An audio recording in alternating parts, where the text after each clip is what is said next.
और झांसी से कानपुर तक हुई इस रेड में समाजवादी पार्टी के पूर्व एमएलसी पर शिकंजा कसता दिखाई दे रहा है। वहीं गरौठा से समाजवादी पार्टी के 2 बार के विधायक रहे दीप नारायण यादव की भी मुश्किलें अब बढ़ गई हैं। दरअसल विजिलेंस ने दीप नारायण यादव पर आय से अधिक संपत्ति का केस दर्ज किया। दीप नारायण यादव के अकूत संपत्ति की पूरी कहानी बताएंगे। सबसे पहले उनसे आपका परिचय करवाते हैं। तो अखिलेश यादव के करीबी माने जाते हैं। 2 बार के एसपी के टिकट से विधायक भी बने। दोनों बार झांसी के गरौठा से विधायक बने। 2017 की बात करें तो 2017 के बाद से लगातार 2 बार हारे दीप नारायण यादव। खुद को ठेकेदार बताते हैं। छात्र राजनीति के बाद ठेकेदारी शुरू की। एमपी के एसपी प्रदेश अध्यक्ष भी रह चुके हैं। और दरअसल विजिलेंस के भ्रष्टाचार का दोषी मानते हुए दीप नारायण सिंह के खिलाफ एफआईआर दर्ज की। बीजेपी के मौजूदा विधायक के आरोप लगाए गए हैं और इसकी जांच भी हुई तो दीप नारायण की मुश्किलें बढ़ गई। मामले की अप्रैल 2021 में विजिलेंस ने जांच शुरू की थी। विजिलेंस ने दीप नारायण की चल अचल संपत्ति की जांच की, जिसमें आय से 23 करोड़ 2 लाख रुपए अधिक संपत्ति मिली। जांच में दीप नारायण की कमाई करीब 14.5 करोड़ सामने आई और खर्च 37.5 करोड़ दिखाई गया, जिसके बाद विजिलेंस झांसी सेक्टर ने केस दर्ज करवाया। दरअसल पूर्व एमएलए दीप नारायण यादव का विवादों से पुराना नाता रहा है। विधायक वो हमेशा विवादों की वजह से सुर्खियों में रहे। अफसरों के कार्यालय में घुसकर मारपीट का आरोप भी इन पर है। सरकारी जमीन में हेराफेरी कर कब्जे का आरोप भी है। मोट तहसील के सरकारी तालाब पर कब्जे का आरोप पर भी इन पर है।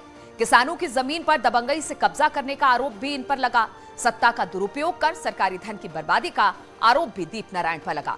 वहीं दीप नारायण की चल अचल संपत्ति का अंदाजा आप इस बात से लगा सकते हैं कि जब विजिलेंस ने जांच शुरू की तो दीप नारायण के नाम और उनसे जुड़ी हुई 14 कंपनियों के दस्तावेज खंगाले गए।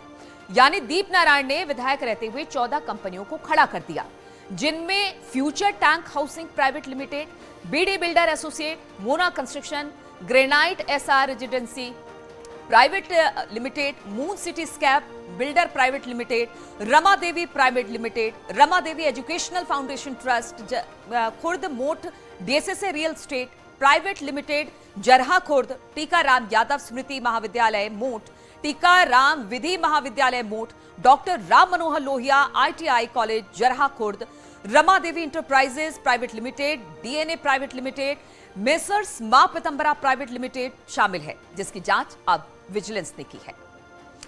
बात करें दीप नारायण यादव की तो इन पर आरोप है। क्या आरोप है वो भी हम आपको बताएं तो सरकारी जमीनों पर कब्जे का आरोप है। अवैध तरीके से बनाई गई अकूत संपत्ति, विधायक रहते भ्रष्टाचार किया इन्होंने। विधायक रहते अवैध खनन की संपत्ति से जुटाने का भी आरोप लगाया गया।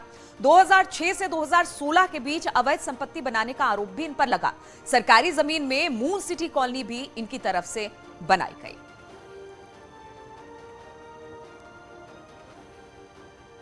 और बीजेपी विधायक के आरोप पर पूर्व सपा विधायक के खिलाफ एफआईआर तो दर्ज कर ली गई, लेकिन दीप नारायण सिंह यादव का कहना है कि जितने भी आरोप हैं सभी के सभी गलत हैं।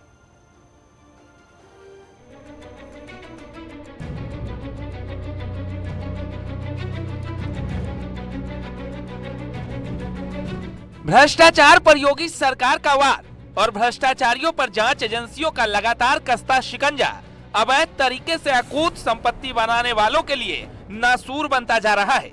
समाजवादी पार्टी के पूर्व विधायक और अखिलेश के करीबी कहे जाने वाले झांसी के गरौठा से 2 बार विधायक रहे दीप नारायण यादव विजिलेंस के शिकंजे में फंस चुके हैं। हमें लगता है पूरे प्रदेश में एक अभियान सा चल रहा है कि 2017 के पहले जिन लोगों ने भी अवैध तरीके से सरकारी खजाने की लूट की है उनके खिलाफ तमाम तरह की जांचें हो रही हैं और हमें लगता है उसी के साथ आज झांसी जनपद में जो जानकारी मिल रही है कि पूर्व विधायक के खिलाफ एफआईआर हुई है। दीप नारायण यादव के खिलाफ आरोप है कि उन्होंने विधायक रहते सरकारी जमीनों पर कब्जा किया और अकूत संपत्ति बनाई, भ्रष्टाचार किया और इसी के बदौलत मून सिटी कॉलोनी बनाई।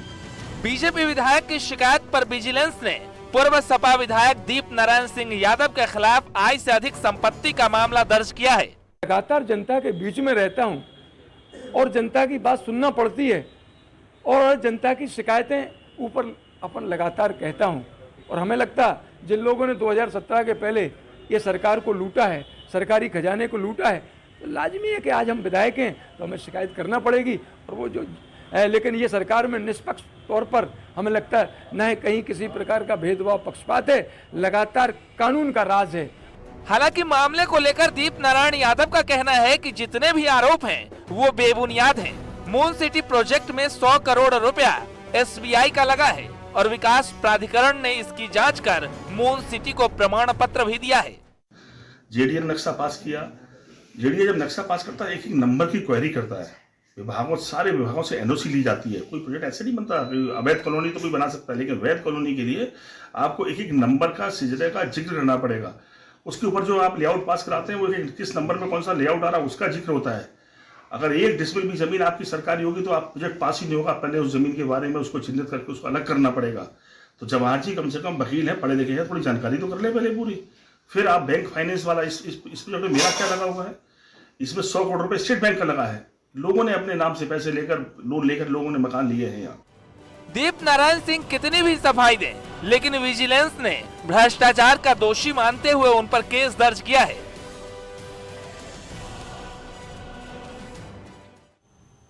और विजिलेंस ने केस दर्ज कर लिया, लेकिन सवाल यह है कि आखिर दीप नारायण अकूत संपत्ति का मालिक कैसे बना। आज दीप नारायण के पास तमाम सुख सुविधाएं और ऐशो आराम है। दीप नारायण के पिता दूध का कारोबार करते थे, लेकिन आज मोठ तहसील में पिता के नाम पर एक महाविद्यालय है। दीप नारायण के पास कई लग्जरी गाड़ियां हैं। रिश्तेदारों के नाम पर golden car, land cruiser, Audi, Fortuner जैसी गाड़ियां हैं। आरटीओ के पास 10,000 स्क्वायर फीट में आलीशान हवेली भी रिश्तेदार के नाम पर बना रखी है। वहीं भगवंतपुरा की बात की जाए तो यहां पर 70 से 80 एकड़ में मून सिटी बसाया गया है। झांसी ग्वालियर NH पर कई हेक्टेयर जमीन है। बबीना क्षेत्र में DS रियल एस्टेट कंपनी भी है। परिवार के लोग इस कंपनी में पार्टनर हैं। और रुकेंगे यहां पर छोटे से ब्रेक के लिए, फौरन हासिल करेंगे।